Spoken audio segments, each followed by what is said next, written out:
Hello there, and welcome to the Sleep Science Galaxy channel. Right now, allow yourself to pause for just a moment. Whether you are lying in bed, resting back in the quiet darkness, or listening during the final moments of a long day, you are exactly where you need to be. There is nothing to rush. There is no knowledge you must fully grasp. Simply listen. Feel your breathing slow down. Deeper, steadier. Each breath is a step away from the noise, a doorway opening into a safe space where the mind can rest. Tonight, we will gently drift together through the universe, reaching M87, the black hole that changed how humanity perceives reality. If this journey brings you a sense of peace, softly press like and subscribe. It allows Sleep Science Galaxy to continue accompanying deep sleep and minds that are longing for a place of calm and refuge. Introducing the symbol. M87, the black hole that changed everything. Far beyond us, past the lights of cities, past the fragile layer of atmosphere that cradles the Earth, there exists a place that, for most of human history, lived only as a vague idea. It is not a familiar object, nor a scene the mind can easily imagine. It is a realm where light moves forward only to slow down, where darkness is not merely the absence of illumination, but the trace of a boundary. This place is called Messier 87, and deep within the core of that ancient galaxy, a black hole has been quietly waiting for us for billions of years. When we speak of black holes, the mind often rushes to fill the silence with violent images, destruction, devouring, escape rendered impossible. But the black hole at M87 requires no such dramatic metaphors. It does not scream, it does not rush. It simply exists, enduring and still, like a half-closed door between what is known and what has never been touched. And it is precisely this silence that makes it a special symbol, not only of astronomy, but of humanity's deepest longing to understand. For centuries, we looked up at the sky believing that light was the universe's most honest messenger. What shines exists. What does not shine must be faint or unimportant. The black hole gently overturns that belief. It teaches us that some things matter so profoundly that they do not need to emit light to prove their presence. Some entities are so powerful that even light must bow, its path bent and sometimes erased entirely from our reach. M87 became a symbol because it sits exactly on that delicate threshold. A threshold where light and darkness are no longer simple opposites, but merge into a deeper message about the limits of knowledge. As light skims the edge of that point of no return, it carries more than physical information. It carries a quiet question. How much do we truly understand about the universe we inhabit? For much of scientific history, black holes existed only as mathematical predictions. Einstein's elegant equations painted a strange picture of space and time, bent to extreme degrees. But a painting is still only a painting. Beautiful, logical, yet unseen. And so black holes carried with them a trace of doubt, a cold distance between theory and reality. Humanity believed in them intellectually, but not intuitively. Then M87 emerged as a rare opportunity, not loudly, not dramatically, but clearly enough to whisper, if there is any place where we might come closest to the edge of the unimaginable, it is here. Not because it is near, but because it is vast. Not because it is easy to observe, but because it is patient. The light surrounding that black hole began its journey tens of millions of years ago, crossing immense emptiness, waiting for the moment when humanity would be technologically mature enough to listen to its story. When that moment arrived, it did not come like an explosion. It came like a breath, soft, deep, and transformative to the state of an entire scientific civilization. For the first time, humanity was no longer merely guessing at the shape of a black hole. We saw its trace, not the thing itself, but the shadow it cast upon the surrounding light. A fragile ring of brightness encircling a profound darkness. Not emptiness, but silence with weight. That moment marked a subtle yet profound turning point. It did not shatter our old worldview. It completed it. What once lived only in textbooks, computer simulations, and the imagination of physicists now had a tangible form for the human mind to hold on to. No longer, perhaps, but seen. No longer assumption, but experience. Yet what truly made M87 change everything was not the image itself. It was the feeling the image awakened. When people gazed upon that glowing ring, they were not only looking at a black hole, they were looking at their own limits. They realized that understanding does not expand through loud leaps, but through slow, patient steps, sometimes stretching beyond a single lifetime. M87 became a symbol of waiting, of trust that the universe does not hide itself out of hostility, but because it requires maturity to be understood. Within a meditative journey, M87 is not introduced as something to conquer, but as a silent teacher. It offers no direct answers. It simply stands there, at the heart of its galaxy, reminding us that some questions are so vast that the act of asking them is already an achievement. The light around it tells stories of motion, heat, and energy. The darkness at its center tells stories of limits, of what cannot be directly observed. And between these two, humanity learns to accept that not everything needs to be fully understood in order to matter. As we gently guide the listener's mind toward this symbol, what matters is not to provoke curiosity in a hurried way. There is no need for overwhelming numbers or dramatic claims, only enough openness for a quiet question to arise in silence.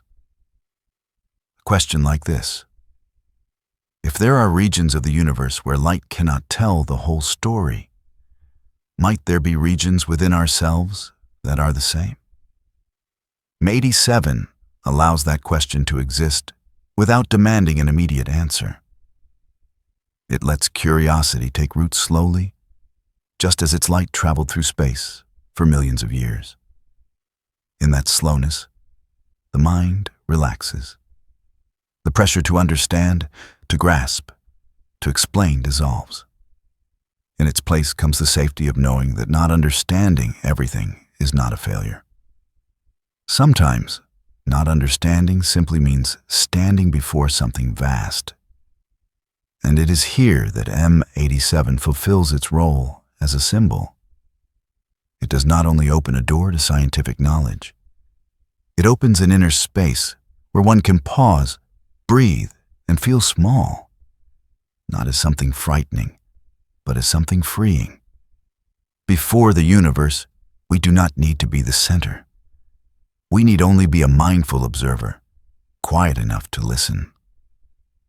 From the moment humanity first saw the unimaginable, the universe no longer felt as distant as before. Not because it moved closer, but because we learned to look deeper. And in the light bending around the black hole M87, there is a gentle reminder. Understanding is not a journey to conquer darkness, but a journey to learn how to live alongside it, with calm, curiosity, and respect. Messier 87 and its place in the universe. From the moment light bending around that darkness entered our awareness, a natural question quietly began to form. What kind of place could have nurtured such an extraordinary presence for billions of years without leaving behind any loud or obvious trace. Once curiosity has been gently planted, it is time for the mind to step back, widen its view, and place that symbol within the vast space that has held it since the earliest times. There is no urgency, no sudden shift, only a slow movement from the unseen toward the context that surrounds it. Far away, beyond the familiar constellations named by ancient civilizations, there exists a galaxy that appears almost modest when compared to other luminous structures in the universe. This galaxy is Messier 87, a soft, rounded glow, lacking graceful spiral arms or complex bands of dark dust. Seen from afar, it resembles a quiet cloud of stars suspended in darkness, neither displaying itself nor demanding attention. And it is precisely this simplicity that makes it unusual. M87 does not rely on dramatic motion to assert its existence. It is present like something that has endured too much change to feel the need to speak. This galaxy formed very early in the universe's history. As the first generations of stars began to shine, when space itself was still young and hot, M87 was already silently gathering matter, growing through slow collisions with smaller galaxies. These mergers left no obvious scars. They did not produce spiral shapes or chaotic structures. Instead, they created a rounded, stable form, as if all violent motion had been absorbed and softened by time. When we look at M87, we do not see the drama of the universe's youth, but the stillness of something that has lived for a very long time. M87 is not alone in the vastness of space. It resides within the Virgo cluster, an enormous gathering of hundreds, perhaps thousands, of galaxies bound together by gravity. This is one of the galaxy clusters closest to us by cosmic standards. Yet, close here is still a concept large enough to slow every thought. Light from this region takes tens of millions of years to reach Earth. When we gaze toward Virgo, we are looking deep into the past, at a time when Earth itself was very different from what it is today. Within this cluster, M87 feels like a quiet anchor, not because it is small, but because it is too massive to move quickly. With its immense size and weight, it becomes one of the dominant members of the Virgo cluster, influencing the motions of the galaxies around it. Trillions of stars reside within it, each carrying its own history, each planetary system holding stories never told. Yet from our distance, all of this blends into a soft, muted light. Enough to exist, not enough to disturb. There is something distinctive about contemplating a galaxy like M87 in a meditative state. It does not demand hurried analysis. It allows the observer's mind to drift with the natural rhythm of the universe. There is no need to memorize numbers, no need to visualize precise dimensions. It is enough to sense that this is an ancient structure, one that existed before life appeared on Earth, and will remain long after human stories have faded. Within that vast stretch of time, personal anxieties seem to shrink on their own. The outward appearance of M87 carries a calm that feels almost meditative. There are no dark dust lanes obscuring light, no brilliant star-forming regions erupting into brightness. Most of the stars here are old. They burn steadily, reliably, with few surprises left. Because of this, M87 resembles a painting completed long ago, where every stroke has already found its place. And within that sense of completion, it offers a strange feeling of safety, as if the universe, in this corner, has settled into its own balance. Yet this outward stillness is not emptiness. It is a surface layer covering a rich history and a deep present. Inside the galaxy, stars move along complex orbits, shaped by an immense gravitational field. Hot gas spreads through the space between stars, emitting signals only sensitive telescopes can detect. Everything unfolds slowly, persistently, like a breath stretched over millions of years. There is no rush, no climax, only the continuous flow of existence. When we place M87 within its position in the Virgo cluster, we begin to see something essential. The black hole at its center is not an isolated phenomenon. It is part of a much larger structure.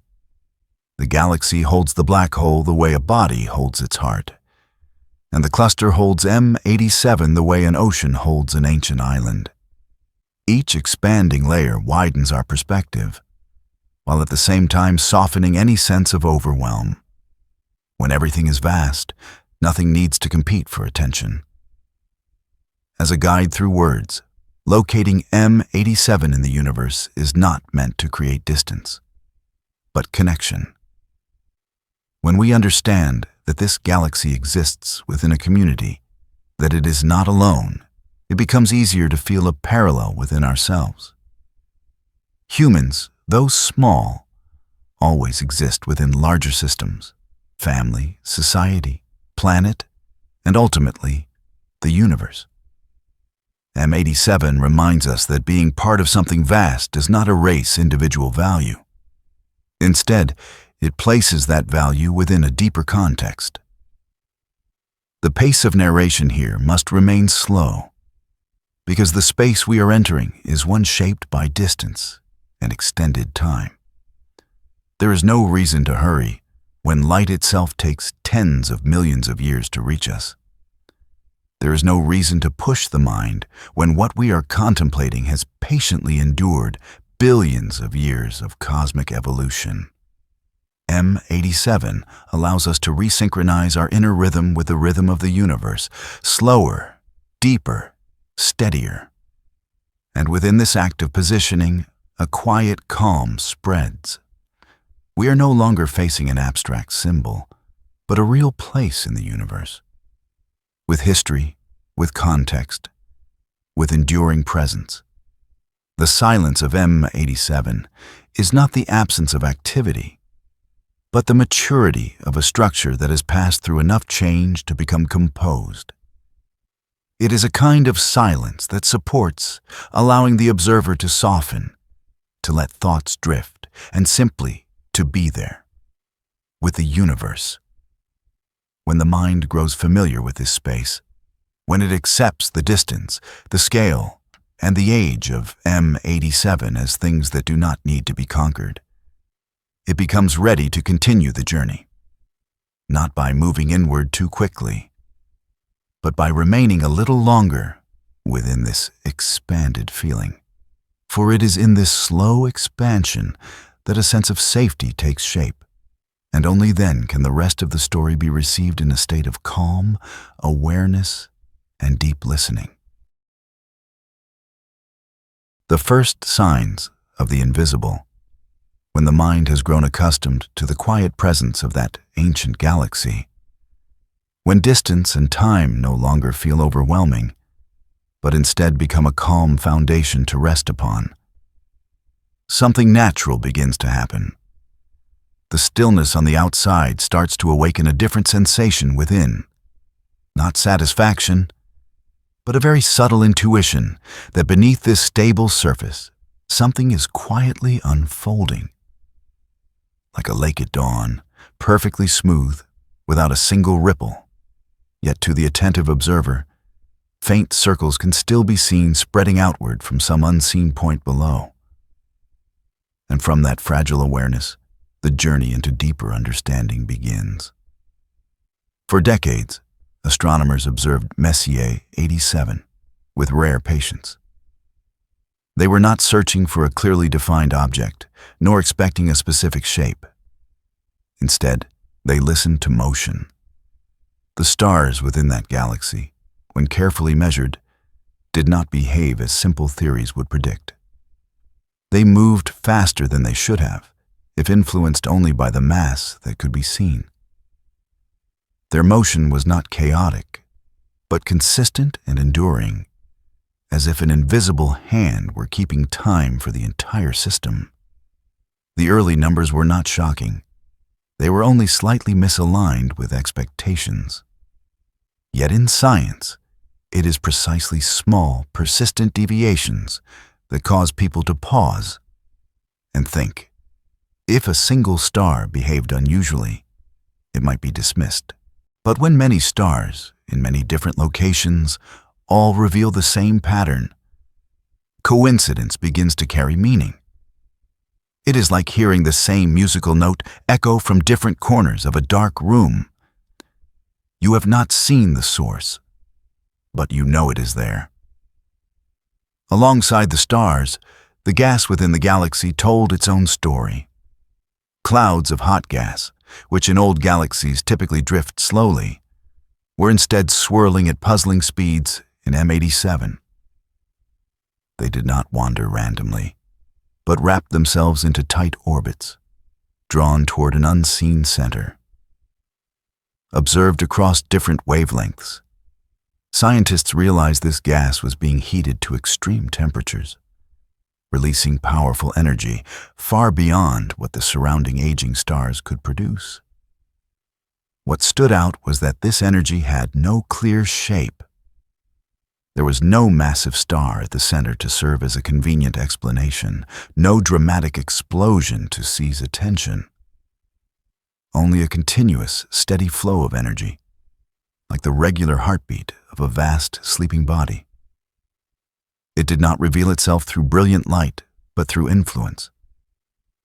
Everything around it responded, adjusted its motion as though obeying an unspoken rule. The feeling these observations evoked was not fear, but a deep curiosity. A kind of curiosity that does not rush, that does not demand immediate answers. It is like realizing that someone is standing in the room with you, even before you turn your head. The air changes slightly. Silence gains another layer of meaning, and you know that, sooner or later, you will have to acknowledge that presence. In science, moments like these often stretch across long periods of time. There are no drums, no stage lights, only independent research groups in different parts of the world beginning to record similar results. Data accumulates slowly, like steady drops of water falling onto stone. Each drop alone leaves little mark, but over time, repetition carves a new shape. The invisible energy source at the center of M87 gradually became a serious hypothesis. No one named it too early. No one rushed to conclusions. History has shown that haste in science often leads to profound mistakes. Instead, observation continued, measurements continued, questions continued. Could it be an ultra-dense cluster of stars? Could it be a form of matter not yet understood? Each possibility was tested against the data, and one by one, their weaknesses began to show. A star cluster massive enough to create such a powerful gravitational pull could not remain stable for long. It would collide, collapse, or heat itself until it shone brightly. Yet the center of M87 retained its strange quiet. No direct light, only influence. No shape, only traces. If listened to with a relaxed mind, this feels like becoming aware of a void with weight. A space that is not empty, but full of presence. It is here that scientific discovery and meditative experience begin to touch.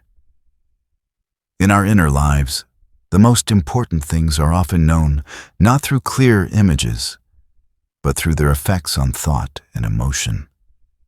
An unnamed worry, an incomplete memory, a familiar feeling that cannot be put into words. They do not appear directly, yet they shape how we move through the world. And like astronomers, we learn to observe signs, rather than forcing ourselves to stare at what cannot yet be seen. At M87, clues continued to layer upon one another. Measurements grew more precise, models became more refined. Yet the nature of this discovery remained gentle. There was no explosive eureka moment, only a gradual agreement forming within the scientific community. Something was there, and it was different enough to require an expansion of our understanding. This creates a very particular feeling for the listener, not tense excitement, but slow trust. Trust in the process. Trust in the idea that humanity can approach the invisible not through hurried intuition, but through sustained attention. In this unhurried rhythm, the mind is invited to rest within uncertainty itself. There is no need to know the answer right away. It is enough to sense that the pieces are slowly finding their place. Over time, that unseen energy source became an anchor for the entire story. Not an invader, but a center. Not a threat, but a reality waiting to be understood. And the way it revealed itself, through the motion of stars, the spiraling of gas, through heat and energy, taught a profound lesson. Sometimes, the most important things in the universe are not the ones that shine the brightest, but the ones that quietly hold everything in its proper place. As those clues accumulated long enough and deeply enough, they formed a solid foundation. Not to shock, but to prepare. To prepare for the moment when humanity would finally dare to name the invisible. But before the name appeared, before any image was created, there was a long period of listening, of patience, of accepting that understanding grows from observing very small things, repeated over and over again.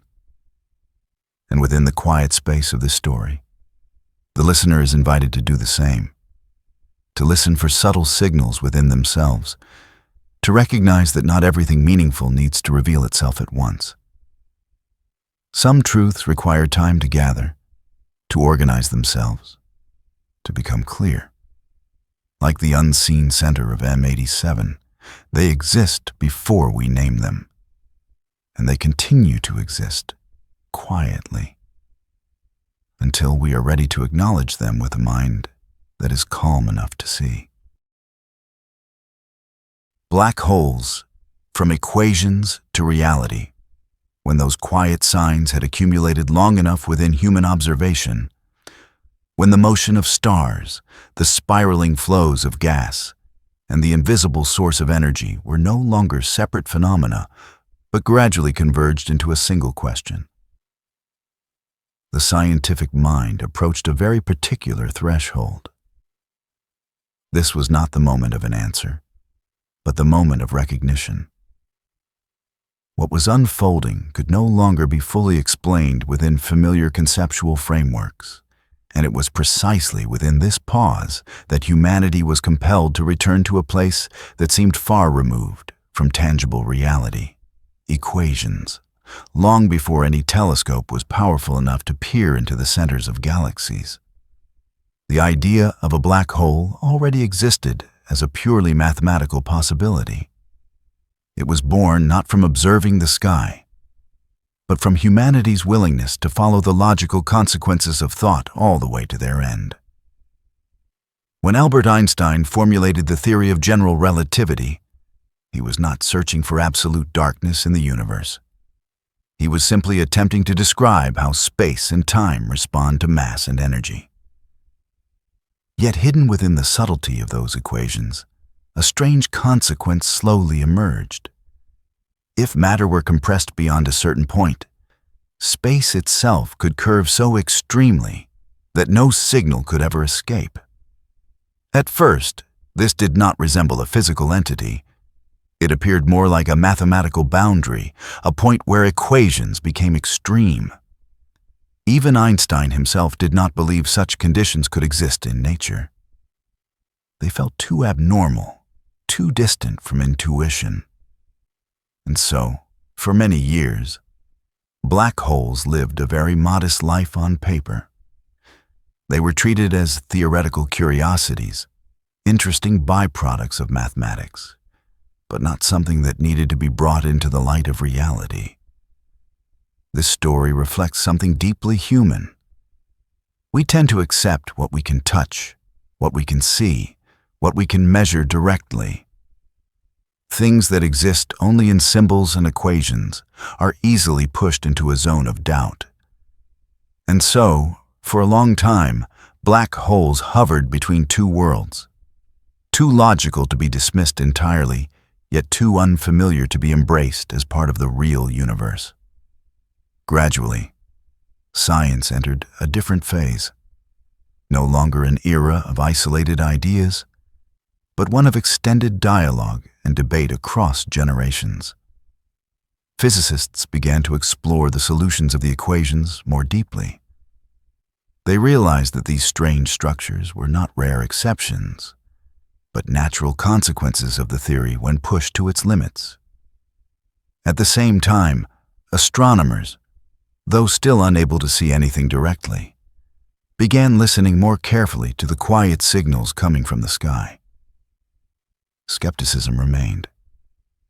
Whenever someone suggested that a black hole might truly exist, voices of caution would rise.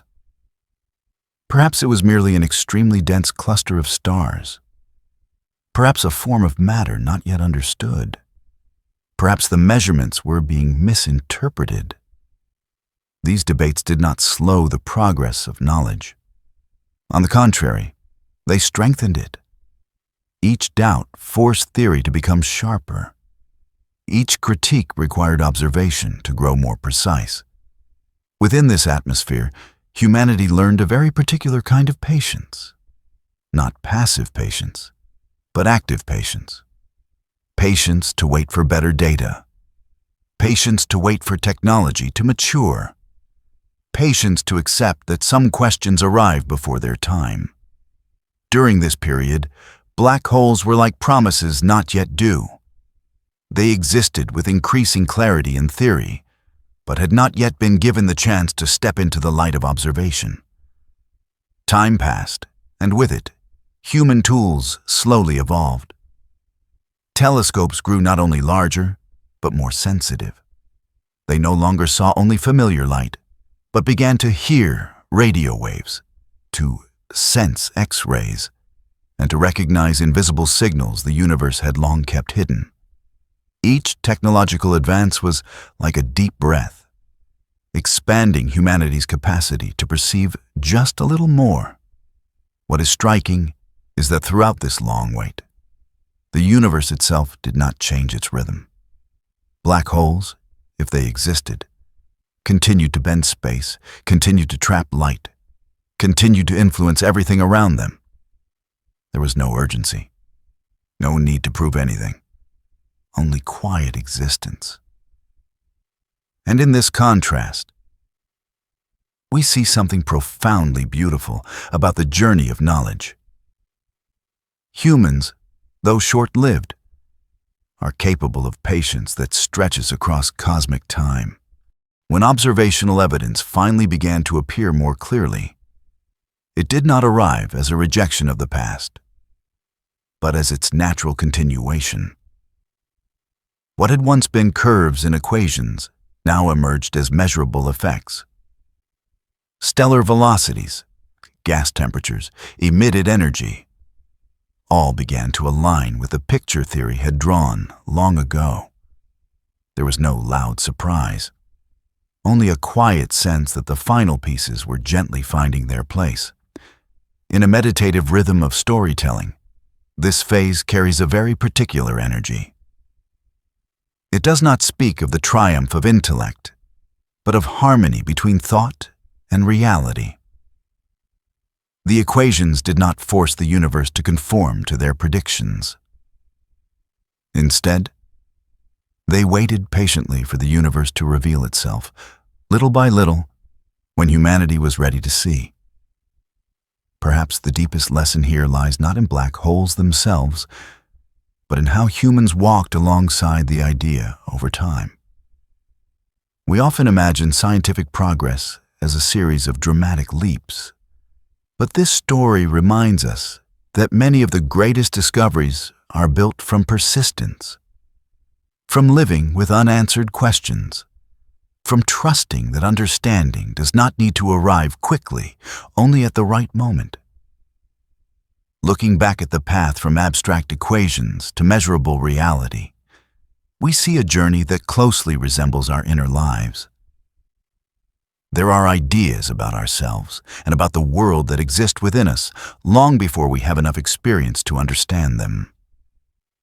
We carry questions and intuitions, sometimes for years, until a moment arrives that allows them to become clear. And when that happens, it does not shatter us. It simply makes the picture more complete. In this way, the black hole becomes more than an astronomical object. It becomes a symbol of patience and knowledge. It reminds us that humanity does not need to outrun the universe. We need only to listen deeply, to persist quietly, and to remain humble enough to wait for the day when what once existed only in the mind can be touched by real light. And in that stillness, the story continues. Not toward an ending, but toward a deeper opening. The M87 supermassive black hole, the giant. When the path from abstract equations has carried us to the threshold of reality, when doubt has gradually softened and scientific trust has been built through patience rather than haste, a deeper question naturally arises. If these strange structures do not exist only on paper, if they truly inhabit the universe, then what form do they take when placed within real space? Not as graphs or symbols, but as entities quietly shaping everything around them. And far away, at the heart of Messier 87, the answer appears not in words, but in scale. The entity at the center of that ancient galaxy is unlike anything human intuition is accustomed to. Its mass far exceeds what imagination typically allows. Not twice, not 100 times, but billions of times the mass of the sun we see each day in the sky. And yet, despite carrying such immense weight, it occupies surprisingly little space. All of that mass is compressed into a region so small that if placed within our own solar system, it would still fit neatly inside an area light could cross in just a few hours. This contrast between mass and size creates a unique sensation. This is not grandeur on display, but absolute concentration. In a relaxed state, when the mind no longer tries to measure with familiar numbers, the listener can sense this immensity not as a threat, but as a deep and stable presence. It is like standing before an ancient mountain. There is no need to climb it, no need to conquer it, only to be there and recognize that some things exist far beyond the rhythm of individual lives, and that this very fact brings a sense of safety. The supermassive black hole at the center of M87 carries that energy. It does not rush, it does not change quickly. It simply holds everything within its gravitational field, steady and unshakable. Surrounding this entity is an invisible boundary of profound significance. It is not a physical wall, nor a solid surface. It is a limit defined by the speed of light and the curvature of space. When a particle or a beam of light approaches this boundary, something subtle occurs. From the perspective of the outside universe, its motion seems to slow, to stretch, as though time itself were hesitating. And then, once that threshold is crossed, all paths back gently yet absolutely close. This boundary is not a place of drama, but a place of transition. It marks the point where familiar laws still apply, and the point beyond which they begin to lose their completeness. In a meditative telling, this becomes a beautiful image. It reminds us that life too contains such thresholds, moments we cannot return from, yet need not fear. They are simply markers of change, where the old quietly dissolves to make room for a different state. Yet the supermassive black hole in M87 does not exist in total isolation. Around it lies a dynamic, harsh, and restless environment. Gas and dust from across the galaxy are slowly drawn toward the center. They do not fall straight in, but spiral, forming a complex flow that heats with every rotation. Friction, magnetic fields, and extreme speeds transform this region into one of the most extreme environments nature has ever created. Temperatures rise so high that matter glows intensely, releasing energy across many wavelengths that human telescopes can detect from vast distances. What is remarkable is that within this seemingly violent chaos, a deep order still exists. The flow of matter is not random. It follows precise laws, guided by the shape of curved space around the supermassive black hole. Each spiral is a natural response to the immense mass at the center, and in a slow, contemplative rhythm, this region can be imagined not as a destructive storm, but as a cosmic dance, where every motion has its reason. Here, science reaches an informational peak, yet the approach still requires softness. Not to reduce accuracy, but to allow the listener to absorb without becoming overwhelmed. For if we look too quickly, too forcefully, we see only extremity. But if we remain long enough, we discover that even in the harshest conditions, the universe operates with a reliable consistency. There is no meaningless randomness, only laws functioning at levels far beyond everyday experience. The M87 supermassive black hole is therefore more than a subject of study. It is a natural laboratory where theories of space, time, and matter are tested under conditions humanity can never recreate. Every photon of light that escapes this region carries information about how the universe behaves at the edge of understanding. And when that light finally reaches Earth after tens of millions of years of travel, it brings not only data, but a story far longer than human history. In a grounded, attentive state, the listener may sense a profound contrast, an extreme entity at the center of a quiet galaxy, violence wrapped in stillness, motion held within stability. This contrast creates a strange balance. It shows that the universe does not divide chaos and order, but weaves them together within the same structure. And it is this harmony that gives M87 its deep beauty. As the story arrives here, the listener is guided to the scientific heart of the journey, yet without being pushed toward a tense climax. Instead, they are invited to remain with a gentle sense of awe. Not awe rooted in fear, but in the recognition that some things are so vast they require no strong reaction. Simply acknowledging their existence is enough to expand awareness.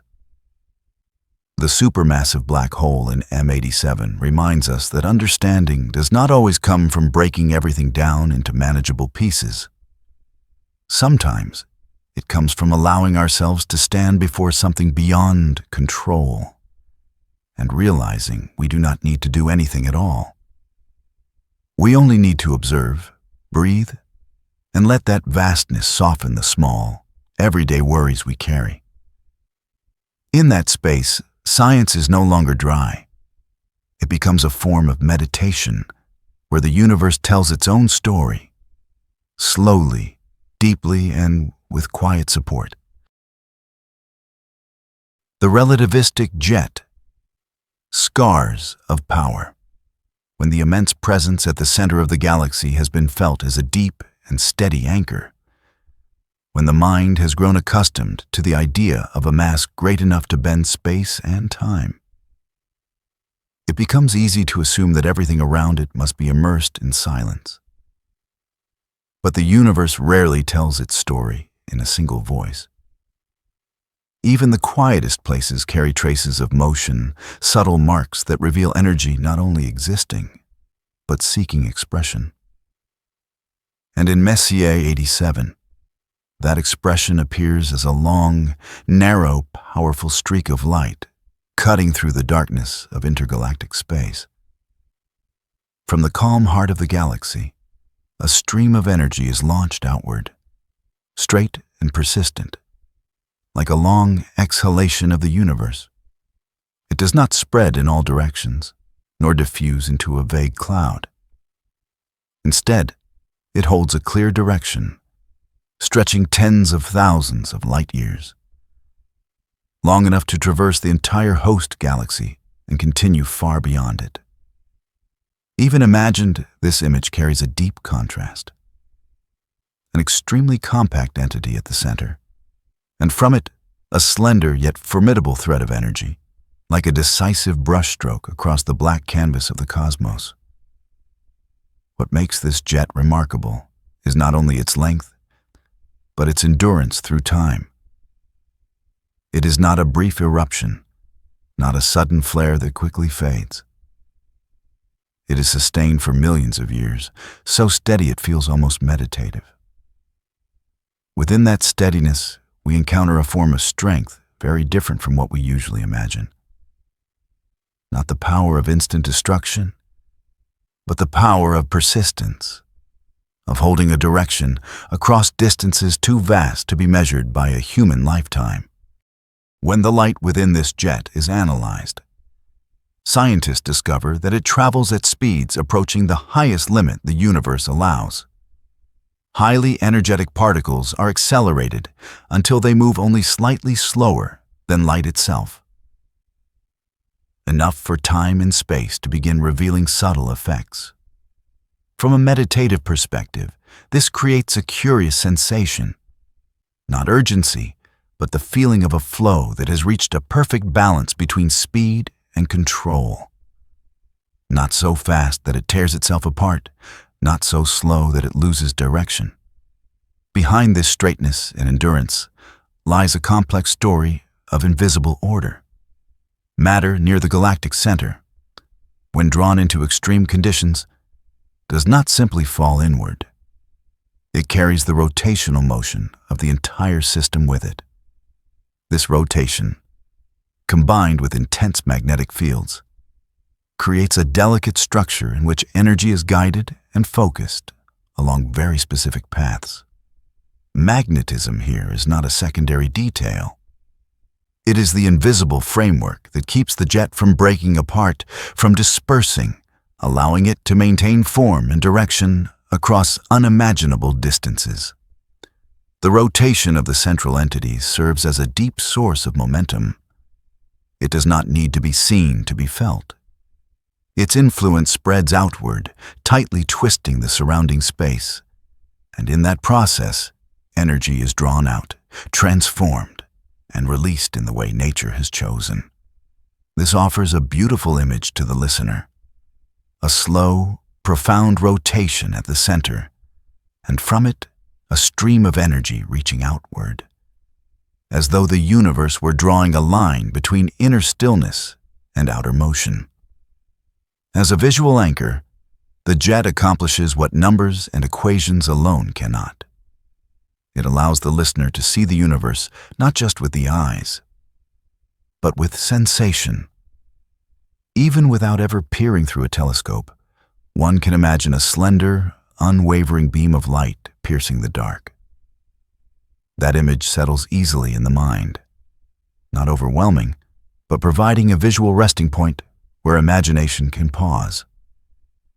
Interestingly, despite its immense energy, the jet does not feel chaotic when described at a slow pace. On the contrary, it carries a sense of order and elegance. It shows that power does not have to be loud. Some forms of energy express themselves through consistency, through maintaining structure over vast stretches of time. And this is what makes the story feel safe for the listener. There is no threat, only quiet admiration. As the jet leaves the galaxy and enters the space between galaxies, it is no longer confined by dense surroundings. There, it interacts with the thin gas of the universe, leaving behind subtle traces that scientists can follow. These traces resemble scars, not of a wound still in pain, but of a force that has passed through and left memory behind. They tell the story of a long process in which energy is released not to destroy, but to redistribute, to slowly and deeply shape the environment around it. In a meditative experience, this image can be felt as a metaphor. Some experiences in life leave lasting marks not because they are violent, but because they endure. They accompany us through time, shaping how we see the world, just as the jet has shaped the cosmic environment around M87. Told through gentle, reflective language, this image does not overstimulate. It simply opens a quiet space for contemplation. The jet of M87 also reminds us that the universe is not only a place of static masses. It is a realm of continuous flows, where energy finds its paths through deep, unseen laws. And when we allow ourselves to observe this in a relaxed state, we begin to sense a broader order, not a rigid one, but an order of dynamic balance, where every movement is supported by invisible structures. At this stage of the journey, the listener has gathered enough imagery to feel the universe as alive, yet not frightening. A deep and heavy center, a swirling environment, and from it, a stream of energy reaching outward, telling a story of controlled power. Nothing needs to be understood immediately. One only needs to let the image exist in the mind, like a slow-moving painting where light and shadow together create meaning. And in that slowness, the jet completes its role. It does not merely illustrate science. It opens the door to feeling. It allows the listener to see the universe not as something alien, but as a system where strength and stillness can coexist. A place where even the scars of energy carry a quiet beauty, enough for us to pause, breathe, and feel that vastness as something that supports us rather than overwhelms us. Turning Earth into a telescope. As the stream of energy extending from the galactic center gradually dissolves into the thin space between the stars, the story does not end in darkness. Instead, it quietly returns to Earth, to the very place where the listener lies still, breathing slowly, perhaps in a dark room, perhaps in the deep silence of night. For in order to reach that image, for that distant light to become part of human awareness, the universe requires another kind of connection, not magnetic fields or near light speed, but the patient coordination of human intelligence spread across this entire planet. At first, the idea may sound simple, yet when the mind relaxes and looks more deeply, the boldness of it becomes clear. Rather than building a single telescope so vast that it could not physically exist, humanity chose a more subtle path. Earth itself would become the lens. High mountains, arid deserts, frozen plateaus, even the icy expanse of the South Pole. All were linked by a shared intention, to look toward the same tiny point in the sky, to listen together for fragile radio waves that had traveled for tens of millions of years. In a slow, reflective telling, this does not feel like urgency or technological competition. It feels like a collective ritual. Each observatory becomes a participant, standing at a different edge of the planet, waiting for the right moment. As Earth turns, these observing points shift in relation to one another, creating changing distances and angles. This natural motion becomes part of the instrument itself, as if our planet were joining a slow dance, moving in quiet synchrony with the universe. For that dance not to fall into disorder, time must be held more tightly than almost anything humanity has ever attempted.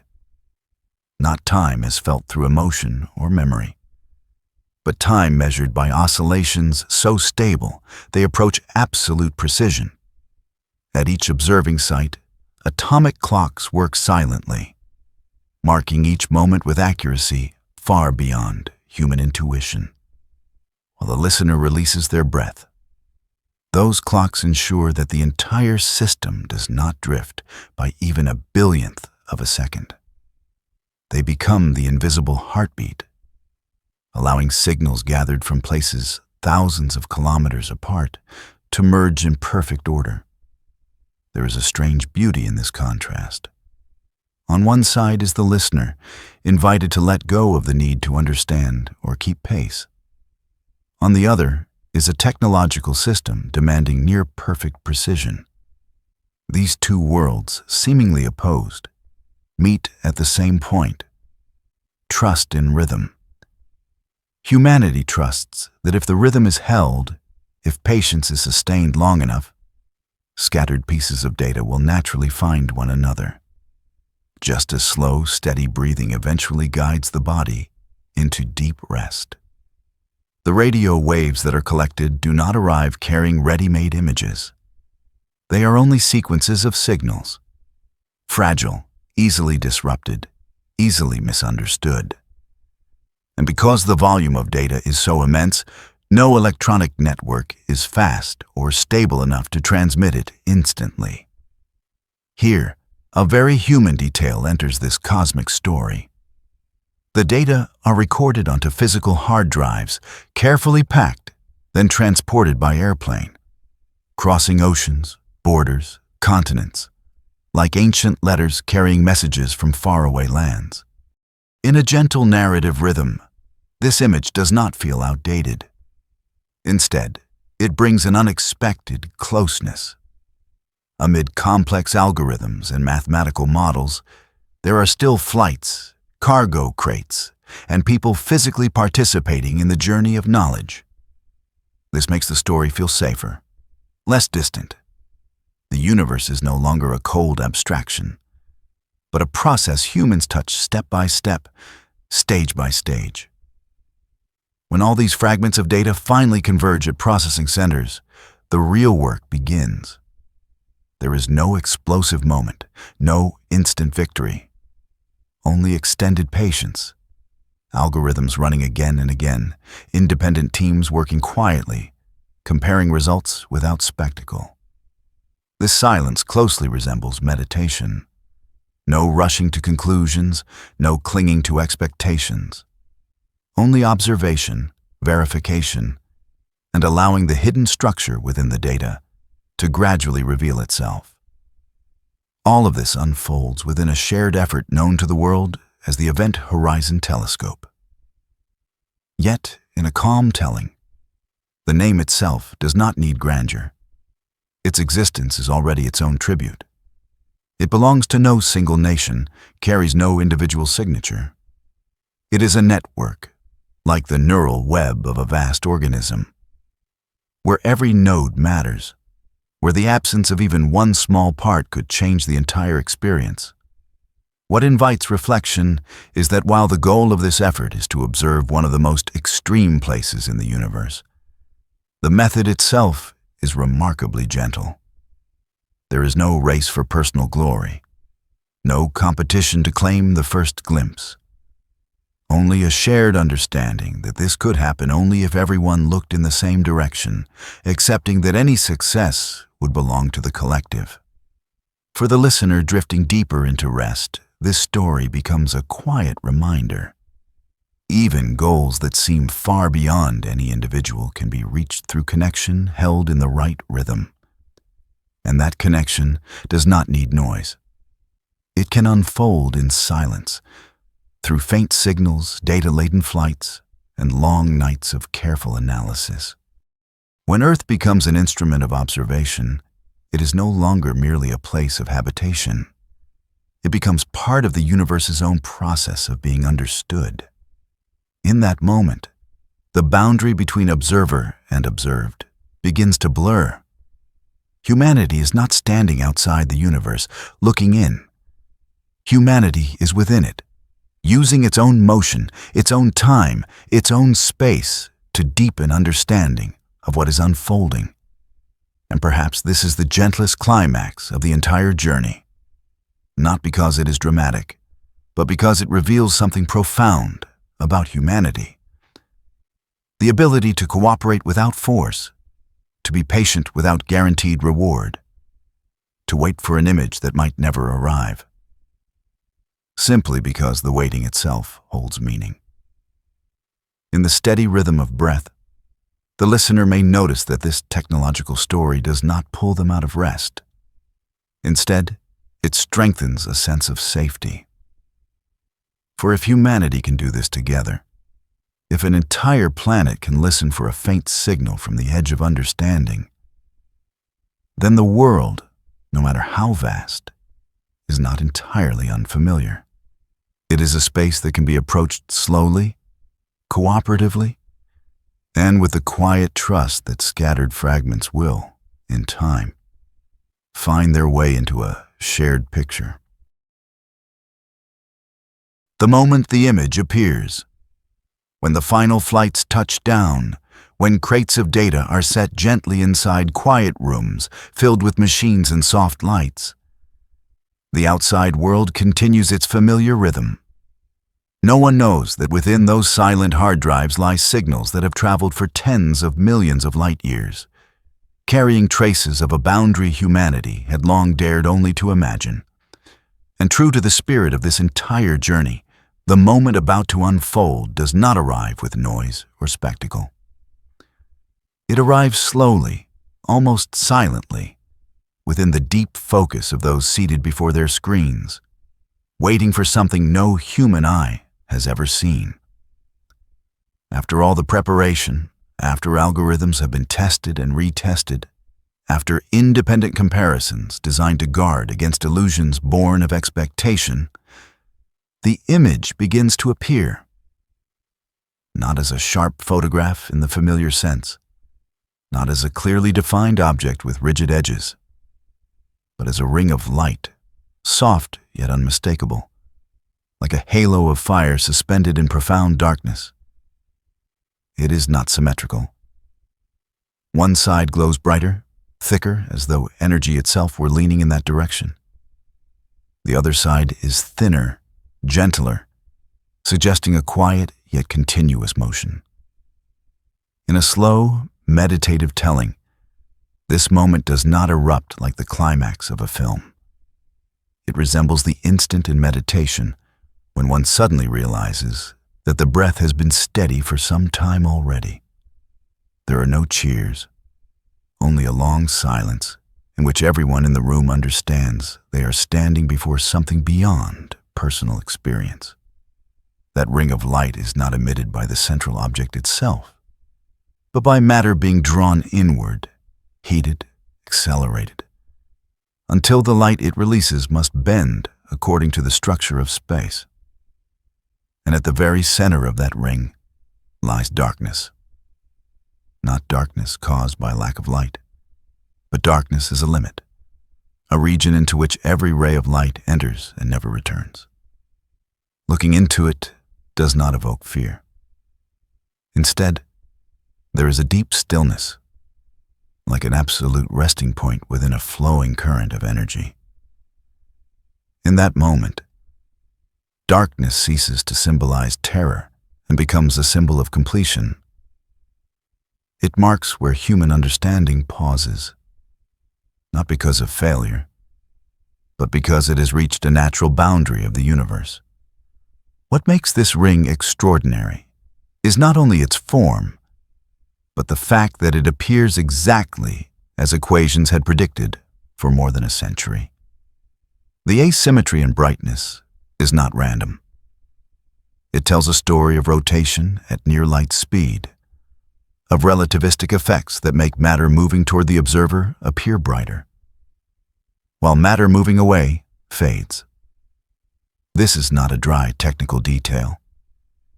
It is a whisper from the universe, confirming that the laws humans once wrote on paper in the quiet of their studies are truly at work out there, in the harshest places imaginable.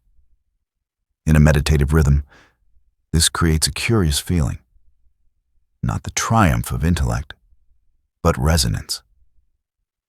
Humanity does not impose its theories upon the universe. It listens long enough, patiently enough, for the universe to confirm what has been contemplated.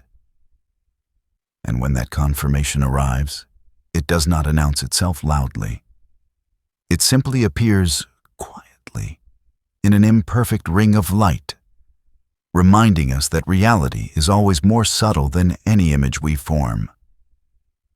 Those who first saw the image did not describe their emotions with grand words. Many spoke of relief. Some spoke of peace. After decades of preparation, the greatest fear was not failure, but haste in interpretation. And when the image emerged with clarity that could not be mistaken, it released everyone from the pressure to prove. The ring of light and the central darkness told their story on their own, without defense. In that moment, relativity ceased to be an abstract concept tied to the name of a single scientist. It became a visual experience, an image that could be shared, printed, and contemplated. Yet even then, it retained its humility.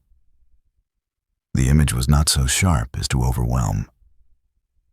It remained just blurred enough to remind us that this was only a first glimpse, a door slightly open, not the entire room. For the listener drifting deeper into relaxation, this moment carries a personal meaning. It shows that some things in life do not need to be fully grasped to be real. A ring of light, a space of darkness, a gentle alignment between prediction and observation. This alone is enough for the mind to rest. There is nothing to argue, nothing to rush. Truth, when it arrives at the right moment, persuades by its mere presence. When the image was eventually released to the public, the outside world reacted loudly. But in this slow telling, that reaction is only a distant wave. What matters more is the moment before, when the image still lived inside quiet rooms, where scientists sat for long stretches without speaking. That moment holds the spirit of the entire journey. Respect for what is being seen, and the acceptance that this is not a personal victory, but a meeting between humanity and the universe. That asymmetric ring also changes how we think about seeing. In the past, to see meant light reflecting from a surface. Here, to see is to see absence, to see the shadow of a boundary. And paradoxically, it is this absence that carries the most information. It confirms that there are places light cannot pass through, yet whose influence can still be felt with clarity. In a state of safety and calm, the listener may allow this image to drift through the mind as a symbol. The ring of light represents what we can know. The dark center represents what we cannot yet reach. There is no conflict between them. They coexist, balancing one another. And it is this balance that gives the moment its deepest beauty. As the story reaches this point, nothing more needs to be said. The image has already done its work. It anchors emotion in something primal, awe without fear, confirmation without arrogance, understanding without pressure to go further immediately. This is a peak of feeling, but a flat peak, one where it is possible to stand steadily, breathe, and look far without dizziness. And perhaps that is why this moment became part of history. Not because it was loud, but because it allowed humanity for the first time to look directly at a boundary of nature and say, "We have arrived here, and this is enough for today." When the universe touches humanity, when the ring of light and the central darkness quietly entered history, when that moment no longer existed only inside research rooms, but began to spread into the wider world. The next chapter of the story unfolded not in distant space, but within the intimate texture of human life. The image left the scientists' screens and entered humanity's shared space, where each person received it in their own way, carrying their own rhythm of living, memories, and emotions. And it was here that the universe began to touch human beings in a very different way. No one had prepared for this feeling. Before that moment, black holes were still abstract concepts, existing in textbooks, in films, in explanations that often felt distant.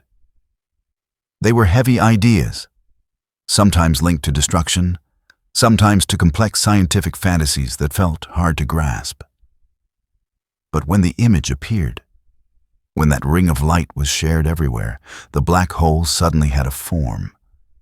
Not a form to hold, but a form to feel. A form vague enough not to frighten, yet clear enough to be undeniable. Public reactions varied widely, but one quiet common thread ran through them all. A pause. People paused amid the constant flow of news, paused in the middle of everyday concerns, to look at a faint ring of light and a deep central darkness. Not everyone understood the scientific meaning behind it. Yet many sensed that they were looking at something beyond routine, something that did not demand quick reactions, agreement, or opposition. It simply asked to be seen and to let feeling arise on its own. In this meditative style of storytelling, the moment resembles the realization that one is being held by something larger without needing to name it. The image of the black hole does not impose emotion. It does not require awe or fear. It simply opens a space where each person can place their own thoughts. Some see human smallness. Some see the beauty of collective intelligence. Some feel only a strange calm, as if the universe itself were inviting them to slow down. What is remarkable is that from that moment on, black holes were no longer entirely foreign. They were no longer just academic terms. They became images people could recall, mention in conversation, share with friends. Abstraction became anchored in vision, and that anchoring produced a subtle but profound psychological shift. When something can be imagined, it becomes less frightening. Not because it has been tamed, but because it has entered the shared realm of human experience. In the days that followed, the image appeared everywhere. In newspapers, on social media, in classrooms, in ordinary conversations. Yet despite its repetition, it did not quickly grow dull. Each time people returned to it, a trace of stillness remained. Because the image does not communicate loudly, it does not explain, it does not tell the whole story. It simply exists, like an open doorway, reminding us that the universe is not an abstract concept outside of life, but the vast context in which all human experience unfolds. On a psychological level, this event created a very particular sense of connection. Not a connection of control or conquest, but one of coexistence. Humanity realized it was not standing outside the universe looking in, but living within it, using its own laws to understand itself. The light in that image left its source tens of millions of years ago and reached human eyes at this precise moment. That stretch of time deepens the present, as if every moment we live contains invisible layers of history. In a slow narrative flow, this point is essential. It allows the listener to feel safety, not from controlling everything, but from accepting their place within a larger whole. When people looked at the black hole, they did not feel consumed. Instead, many described a strange calm, as if knowing there are natural limits, places light cannot pass, brings reassurance. not everything needs to be fully understood in order to live alongside it. Culturally, the image became a new symbol, not a symbol of endings, but of boundaries. The boundary between the known and the unknown, between light and darkness, between ambition and humility. In many artworks, essays, and personal reflections that followed, black holes began to serve as metaphors for deep inner experiences. Not to make them dark, but to acknowledge that within every person there are regions that cannot yet be named or illuminated, yet remain essential to the whole structure. When science touches everyday life in this way, it ceases to be merely a system of knowledge. It becomes an experience, a collective experience, where people of different languages, cultures, and backgrounds can look at the same image and feel something in common. Not the same emotion, but the same recognition that something larger than individual differences is present. For the listener resting in a relaxed state, this story acts like a soft blanket over the mind. It does not stimulate or demand immediate deep thought. It simply suggests that if humanity can connect with the universe in such a gentle way, then connecting with oneself can follow the same spirit. No force is needed. No need to illuminate every shadow. Just allowing what is not yet clear to exist alongside what has already been seen. In that moment, the black hole is no longer a distant object. It becomes a faint mirror, reflecting how humans face the unknown. And that reflection does not create anxiety. It invites humility, gentle curiosity, and above all, acceptance. Acceptance that understanding always has limits, and that those limits are what give the journey its meaning. As the story moves from scientific imagery into human experience, the rhythm does not need to change. It remains slow, soft, and safe. Because at this point, there is no longer a clear boundary between the universe and the mind. Light, darkness, and a sense of connection blend together, creating a space where science and meditation meet naturally. No conclusion is needed, only presence. The unknowns. When that sense of connection has had time to settle, when the image of the black hole no longer shocks, but becomes a familiar presence within our shared awareness, another kind of silence begins to emerge. It is not the silence of satisfaction, but the silence of a question. For each time humanity draws closer to the universe, each time one mystery is illuminated, a new outline of the unknown becomes clearer. And it is precisely at this delicate boundary, where understanding no longer advances through data alone, but through contemplation, that the story naturally deepens. The black hole, once given form, does not become simpler. On the contrary, it becomes a mirror reflecting the deepest limits of scientific thought. Certain questions begin to echo, quietly, without urgency, yet persistently. What truly happens to information once it crosses that point of no return? Do the universe's memories, the traces of matter and energy, vanish completely, or do they shift into a form we cannot yet reach? This question is not merely a problem of physics. It touches a deeply human uncertainty. In our inner lives, too, we encounter experiences that seem to have passed, yet continue to exert a silent influence. Can anything ever truly disappear? Or does it simply retreat beyond the reach of awareness? When such questions are placed before a black hole, science and philosophy no longer stand on opposite sides. They pause together, listen together, and acknowledge that there are layers of reality not yet expressible in familiar language. At the deepest regions of a black hole, the equations humanity once trusted begin to feel fragile. Smooth descriptions of space and time, so reliable in the world we know, start to break down. There, the infinitely small and the infinitely large meet. Gravity, which shapes the motion of galaxies, encounters the strange laws of the quantum realm, where probability replaces certainty and reality no longer follows a single, clear line. In a meditative mode of storytelling, this is not a failure of science. It is an invitation, a gentle invitation for humanity to acknowledge that any system of understanding, no matter how elegant, is only a slice of reality. Albert Einstein's theory of relativity brought us closer to black holes than anything before it. It allowed us to see the ring of light, to sense the darkness, and to understand how space curves under immense weight.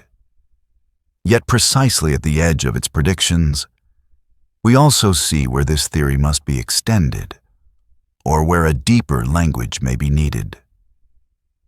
Told slowly, this carries a special kind of beauty. It reveals that knowledge is not a finished building, but a living structure. Some parts are built strong enough for us to stand upon and observe. Other parts remain open, unfinished, allowing the sky above to be seen. That incompleteness does not weaken the structure. On the contrary, it lets light and air flow through, keeping it alive rather than closed. When standing before these unknowns, the listener's mind does not need to tense. There is no demand to understand everything immediately. It is enough to recognize that the presence of unanswered questions is a sign of living thought. A universe fully explained would be a silent universe. A universe that remains mysterious is one that is still in dialogue with us. At a deeper level, these questions invite a rare kind of humility. Humanity, having demonstrated the ability for global cooperation, the ability to turn Earth itself into an instrument of observation, is now invited to pause and acknowledge its own limits. Not as defeat, but as balance. For in the universe, not everything is designed to be fully understood by human minds. And this does not diminish us in a negative sense. It places us more accurately within the whole. In meditative practice, there is a familiar moment when the practitioner reaches the edge of thought. Concepts begin to dissolve, leaving only pure attention. No further analysis is needed. No conclusion is required. One simply remains with not knowing, without fear. The story of the black hole, at this stage, touches that same state. It brings the listener to the edge of understanding, and then stops. It does not push them over, nor pull them back. Questions about information, about reconciling physical laws, about regions where current theories cannot yet reach, become a quiet foundation for reflection. They do not demand immediate answers. They exist like distant stars, enough to guide, not close enough to overwhelm. And within this space, the listener may feel a particular kind of safety, the safety of not needing to know everything. Perhaps this is the greatest gift science offers at this stage. Not more answers, but the ability to live alongside questions. The ability to let unlit regions exist beside what has already been understood. The ability to let curiosity remain gentle rather than turn into anxiety, becoming instead a slow, nourishing current for inner life. When the story pauses at this boundary, it does not create an uncomfortable sense of suspension. It creates a rest like being invited to breathe more deeply, more slowly, and to notice that the space around you still supports you. The universe, even with all that cannot yet be named, is not hostile. It is a vast context in which knowing and not knowing coexist, complementing one another. And in that quiet space, the listener can allow the questions to drift like clouds. No need to grasp them. No need to push them away. simply recognizing that the ability to stand calmly before the unknown and still feel at ease is itself a very deep form of understanding. A lullaby ending. 87 is still there. When the final questions have been gently set down at the edge of understanding, when the mind has grown comfortable with no longer needing further explanations, a familiar sensation quietly returns. It is the feeling of rest, not rest born of exhaustion, but rest born of having gone far enough for today. And far away, beyond all thought, beyond every effort to understand. Messier 87 is still there, unchanged, like a steady, low rhythm beneath the universe. Nothing at the heart of that galaxy needs to change simply because humanity has seen it. The black hole does not respond to our gaze. It does not become clearer, nor more mysterious. It continues to exist in its own way, curving space, holding light, maintaining the rhythm it has kept for billions of years. Within that constancy, there's a deep sense of peace. As though the universe were whispering, not everything needs to respond. Not every discovery must create disturbance. From a human perspective, this journey may feel long, from abstract equations through indirect signs to the first image, and then onward to newly opened questions. But from the universe's perspective, this is only a fleeting moment, a soft blink in a timeline longer than any memory we can carry. And this difference in scale gently calms the mind.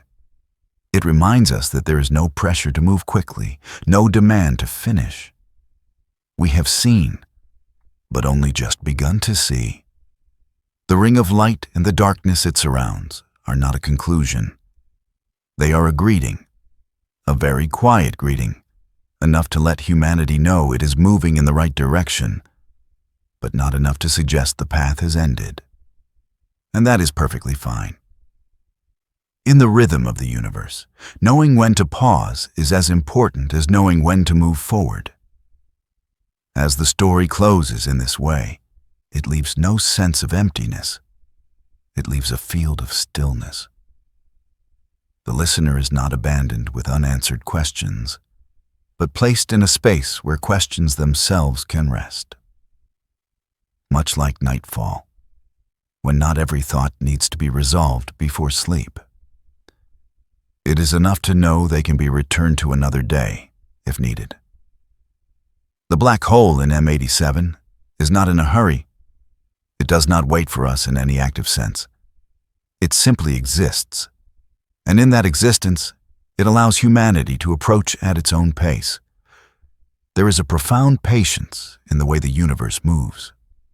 No deadlines, no countdowns. Only time extended wide enough to hold every small effort of human understanding. In this science-guided meditation, this is the moment to let the rhythm slow completely. The narration softens. The spaces between thoughts grow longer. No new information is needed. No new images are required. What has already appeared is enough for the mind to hold, and then gently to release. Just as the light that left M87 tens of millions of years ago was never in a hurry, its journey carried no urgency. And when it finally arrived here, it did not demand to be seen.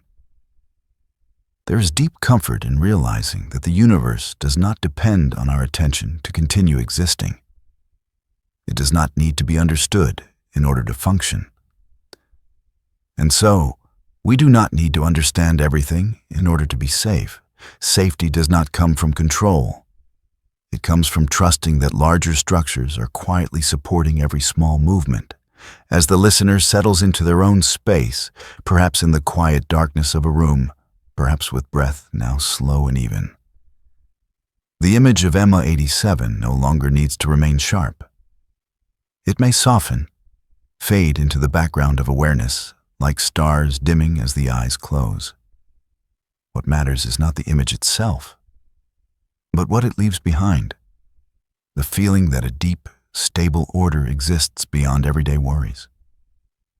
In this way, the universe is not a cold or distant place. It is a vast setting, patient enough to wait while humans awaken, grow curious, observe, and then return again to sleep. There is no judgment, no demand, only a steady presence, like a low, continuous melody playing through the night. And so, ending the story here is not a farewell, but a pause. M87 is still there. The black hole continues to hold light in its own way. The questions remain, but they do not need to follow us into sleep. They can stay out there with the universe, held safely in its vast distance. As eyelids grow heavy and breath finds its own gentle rhythm, the listener may feel a simple peace. Peace in knowing that not everything depends on individual effort. Peace in understanding that being a small part of a very large story does not make one lost. It makes one supported. The universe waits patiently, not to be fully understood, but simply to be present. And within that presence, we are allowed to rest. Nothing more needs to be carried. Nothing else needs to be reached. Just remain here, in this moment, where the journey closes a soft circle, and sleep can arrive as a natural continuation of deep trust in the vast world that quietly surrounds us.